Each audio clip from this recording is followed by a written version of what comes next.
오늘의 복음.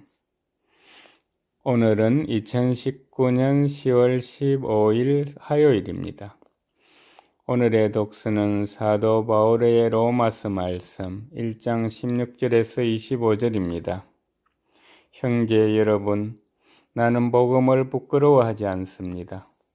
복음은 먼저 유다인에게 그리고 그리스인에게까지 믿는 사람이면 누구에게나 구원을 가져다 주는 하느님의 힘이기 때문입니다. 복음 안에서 하느님의 의로움이 믿음에서 믿음으로 계시됩니다. 이는 성경에 의로운 이는 믿음으로 살 것이다 라고 기록된 그대로입니다. 불의로 진리를 억누르는 사람들의 모든 불경과 불의에 대한 하느님의 진노가 하늘에서부터 나타나고 있습니다. 하느님에 관하여 알 수 있는 것이 이미 그들에게 명백히 드러나 있기 때문입니다. 사실 하느님께서 그것을 그들에게 명백히 드러내 주셨습니다. 세상이 창조된 때부터 하느님의 보이지 않는 본성, 곧 그분의 영원한 힘과 신성을 조물을 통하여 알아보고 깨달을 수 있게 되었습니다. 따라서 그들은 변명할 수가 없습니다. 하느님을 알면서도 그분을 하느님으로 찬양하거나 그분께 감사를 드리기는커녕 오히려 생각이 허망하게 되고 우둔한 마음이 어두워졌기 때문입니다. 그들은 지혜롭다고 자처하였지만 바보가 되었습니다. 그리고 불멸하시는 하느님의 영광을 썩어 없어질 인간과 날짐승과 네발짐승과 길짐승 같은 형상으로 바꾸어 버렸습니다.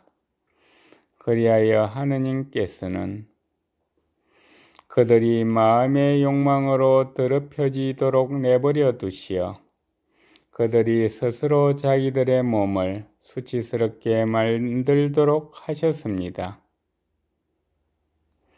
그들은 하느님의 진리를 거짓으로 바꾸어 버리고 창조주 대신에 피조물을 받들어 섬겼습니다. 창조주께서는 영원히 찬미받으실 분이십니다. 아멘. 주님의 말씀입니다. 오늘의 복음은 루카가 전한 거룩한 복음 11장 37절에서 41절입니다. 그때 예수님께서 다 말씀하시자 어떤 바리사이가 자기 집에서 식사하자고 그분을 초대하였다. 그리하여 예수님께서 그 집에 들어가시어 자리에 앉으셨다. 그런데 그 바리사이는 예수님께서 식사 전에 먼저 손을 씻지 않으시는 것을 보고 놀랐다. 그러자 주님께서 그에게 이르셨다.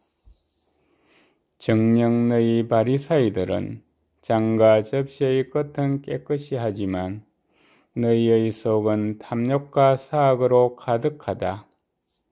어리석은 자들아, 겉을 만드신 분께서 속도 만들지 않으셨느냐? 속에 담긴 것으로 자선을 베풀어라. 그러면 모든 것이 깨끗해질 것이다. 주님의 말씀입니다. 오늘의 묵상은 이승근 사바 신부님께서 해주십니다. 오늘 복음은 예수님께서 어떤 바리사이의 집에 식사 초대를 받아가셔서 정결례에 대하여 논쟁하시는 내용입니다. 논쟁의 발단은 예수님께서 식사 전에 손을 씻지 않으셨다는 것이었습니다. 예수님 당시 식사 전에 손을 씻는 것은 위생 때문이 아니라 정결례 규정 때문이었습니다. 구약의 율법은 짐승뿐 아니라 사람이나 사물에 대해서 정결한 것과 불결한 것을 구별하였습니다. 불결한 것은 사람이 접촉하는 것도 음식으로 먹는 것도 금지되었습니다. 식사 전에 손을 씻어야 했던 것은 혹시라도 식사 전에 불결한 것과 접촉하였을 수 있었기 때문입니다. 예수님께서는 정녕 너희 바리사이들은 잔과 접시의 겉은 깨끗이 하지만 너희의 속은 탐욕과 사악으로 가득하다고 지적하십니다. 손뿐 아니라 잔과 접시를 아무리 닦아도 사람의 마음이 깨끗하지 않으면 아무 소용이 없다는 것을 분명히 하십니다. 사실 바리사이들은 생활 전체를 거룩하게 지킨다는 명목으로 정결례를 중요시하고 규정들을 지키려 애썼습니다.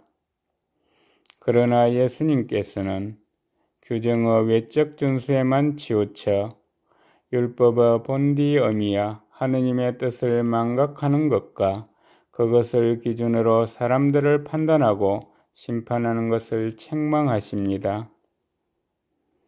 예수님께서는 진정한 정결례는 자선을 베푸는 것이라고 말씀하십니다. 분명히 규정은 필요합니다. 그러나 어떤 규정을 만들고 지키는 것보다 하느님과의 인격적이고 친밀한 관계, 그리고 이웃에 대한 근본적인 애정과 배려가 하느님 보시기에 더 중요한 것이며 또 그런 노력을 통하여 하느님 보시기에 정결한 인간, 의로운 인간이 된다는 뜻일 것입니다. 하느님 사랑은 이웃 사랑으로 드러나고 실천되어야 합니다. 감사합니다.